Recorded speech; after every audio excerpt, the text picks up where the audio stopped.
It is all about the self. The seeking of knowledge in antiquity was of a character very different than our own today. To attain a knowledge of truth, the ancient philosophers did not spend time in external labor or research, but they sought truth through internal experience. The ancient teachers looked upon humankind as a microcosm in which everything existing externally was latent and discoverable within their own being. The ancient philosophers were not deeply concerned with the physiognomy and partial phenomena of nature. They desired to understand nature's more occult and efficient springs by becoming themselves related to her and understanding nature as a central whole. We recognize their efforts because they don't speak of beholding things speculatively, but they speak of how outward things relate to one's inner being.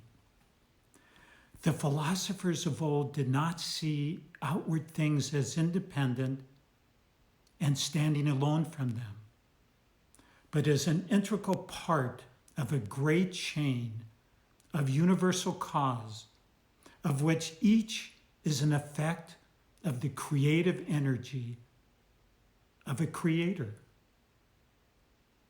In their deeper knowledge, the ancient teachers believed that no thing is correctly understood if it is regarded as a freestanding thing. Nothing is freestanding, and in an important sense, nothing can be regarded as just a thing at all. Everything is interconnected. As Blake stated, every natural effect has a spiritual cause. Blake, in sharing his belief in the deeper spiritual cause behind all visible experiences, was echoed by Wordsworth, who said of this greater awareness, "And I have felt a presence that disturbs me with the joy of elevated thoughts. I have a sense sublime of something far more deeply infused, whose dwelling is the light of the setting suns, and the round ocean, and the living air, and the blue sky, and in the mind of people, a motion of spirit that impels all thinking things, all objects of all thought, and rolls through all things." That spirit. In our quest to enslave the elements of our existence through scientific measurements of all kinds, we remain ourselves enslaved because we have closed ourselves off to the real energies that give life to all that exists within our physical plane. As we enlarge the aspects of attempting to measure, weigh, and dissect, we have circumscribed our internal world. When we become slaves to only our physical senses, without a greater awareness of the deeper aspect of that awareness that resides within us, we truly lose sight of whom we are. The world of nature, with all its landscapes and colors and scents, is a mirror which is meant to awaken us. Earth is a vision, and a geography is a visionary geography. Some of the ancient poets, through their imagery, attempted to show the coincidence between the early light of dawn and the awakening of oneself. Ancient teachers believed that what we call physics and the physical is but only a reflection of the world of soul. There is no pure physics, but always the physics of some definite psychic activity. Most of us are educated into the consciousness that the world is outside us and that we are onlookers who struggle with it, manipulate it, appreciate it at times, feel close to it, feel far from it, whatever the situation may decide.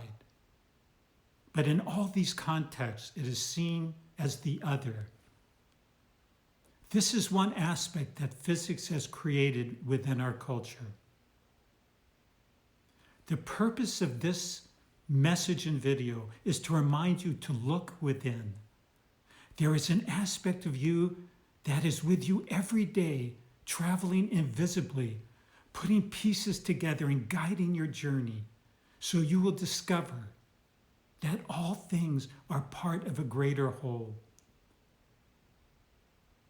In fact, our journey through this physical plane is an experience that helps us understand our own greater being.